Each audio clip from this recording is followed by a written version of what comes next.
अनाथ का मतलब समझते हो? जिसका कोई नाथ नहीं होता। है कि नहीं है किसी को नहीं पता। क्या रिपोर्टिंग कर रही हो तुम आजकल, और कौन से बालिका गृह के चक्कर में?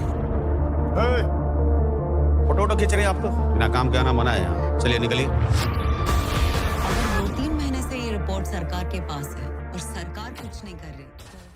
आज इस मूवी को मैं एक्सप्लेन करने वाला हूँ। वो इस साल की सबसे ज़बरदस्त फिल्म है जिसका नाम है घाटी। यह एक साधारण लड़की की असाधारण जिद, साहस और उसके संघर्ष की दास्तान है। तो चलिए बिना किसी देरी के मूवी की एक्सप्लेनेशन शुरू करते हैं। उससे पहले दोस्तों मेरी आपसे एक गुजारिश है कि हमारे चैनल को सब्सक्राइब कर लें, वीडियो को लाइक करें और अधिक से अधिक शेयर करें। दोस्तों इस मूवी की शुरुआत होती है एक शांत और हरे भरे गांव से, जो पहाड़ियों और घने जंगलों के बीच बसा हुआ है। यहाँ की जिंदगी आमतौर पर सीधी सादी है, लेकिन गरीबी और बेरोजगारी की जड़ें बहुत ही गहरी हैं।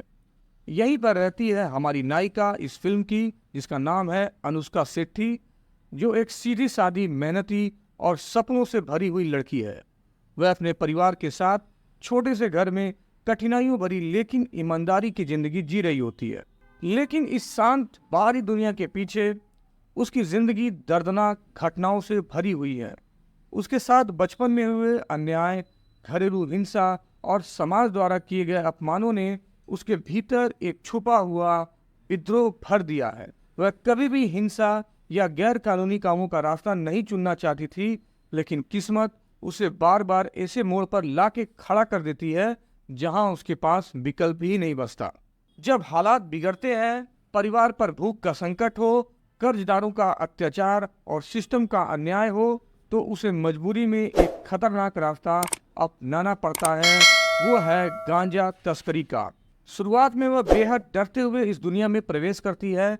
छोटे छोटे कामों से वो धीरे धीरे इस अवैध व्यापार की बारीकियों को समझने लगती है, लेकिन जल्द ही वह अपनी चतुराई, धैर्य और साहस से सबका ध्यान खींच लेती है। देसी राजू यानी अपने विक्रम प्रभु, जो गांजा व्यापार का एक बड़ा खिलाड़ी है, उसकी क्षमताओं को देखता है।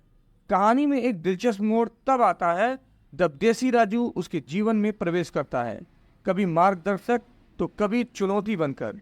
दोनों के बीच का रिश्ता फिल्म में तनाव और सहयोग दोनों का एक अद्भुत मिश्रण पेश करता है। जैसे जैसे समय बीतता है, वह तस्करी के धंधे में एक प्रमुख चेहरा बन जाती है।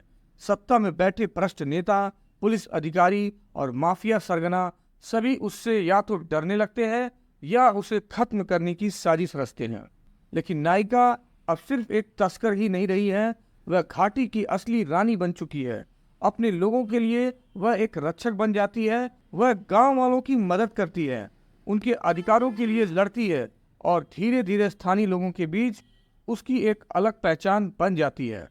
इस सफर में वह राम्या कृष्ण और जगपति बाबू जैसे किरदारों से भी टकराती है, जो कभी दोस्त बनते हैं तो कभी दुश्मन।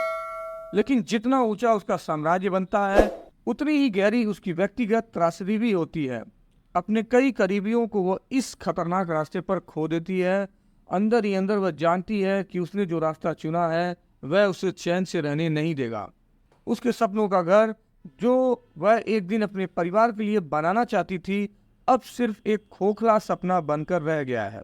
फिल्म के बीच बीच में फ्लैशबैक में हमें उसकी पुरानी मासूमियत, उसके खोए हुए रिश्ते और उसका टूटा हुआ दिल देखने को मिलता है, जो दर्शकों के दिल को बिल्कुल ही छू जाता है।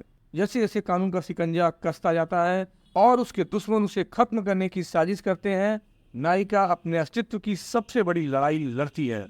आखिरी टकराव में जब उसकी जान पर बन आती है, तो वह अपने पूरे साहस, रणनीति और जुनून के साथ मुकाबला करती है। यह लड़ाई सिर्फ उसके जीवन की नहीं, बल्कि उसकी आत्मा की भी लड़ाई है। सही और गलत, न्याय और अन्याय के बीच की लड़ाई है। फिल्म का अंत बेहद ही भावनात्मक और प्रेरणादायक है।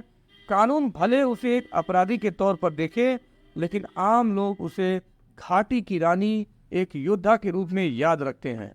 उसकी कहानी यह सिखाती है कि एक औरत जब परिस्थितियों से हार मानने की बजाय लड़ना चुनती है, तो वह इतिहास बनाती है, भले ही वह इतिहास कितना भी खून से रंगा क्यों ना हो। विक्टिम, क्रिमिनल और लीजेंड, ये तीन सब फिल्म के आखिरी फ्रेम में घुसते हैं और दर्शकों के दिल में गहरी छाप छोड़ते हैं। दोस्तों, आपको बता दें कि घाटी सिर्फ एक क्राइम ड्रामा नहीं है, यह एक साधारण लड़की की असाधारण जिद, साहस और उसके संघर्ष की दास्तान है।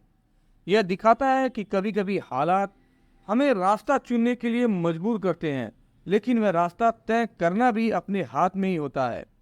अनुष्का शेट्टी ने अपने करियर की सबसे दमदार परफॉर्मेंस दी है। तो दोस्तों, कैसी लगी आपको ये मूवी एक्सप्लेनेशन, हमें कमेंट बॉक्स में बताएं। इस वीडियो को अधिक से अधिक लाइक करें और हमारे चैनल को सब्सक्राइब करना ना भूलें। मिलते हैं दोस्तों किसी नेक्स्ट मूवी के एक्सप्लेनेशन में। तब तक के लिए दोस्तों, जय हिंद।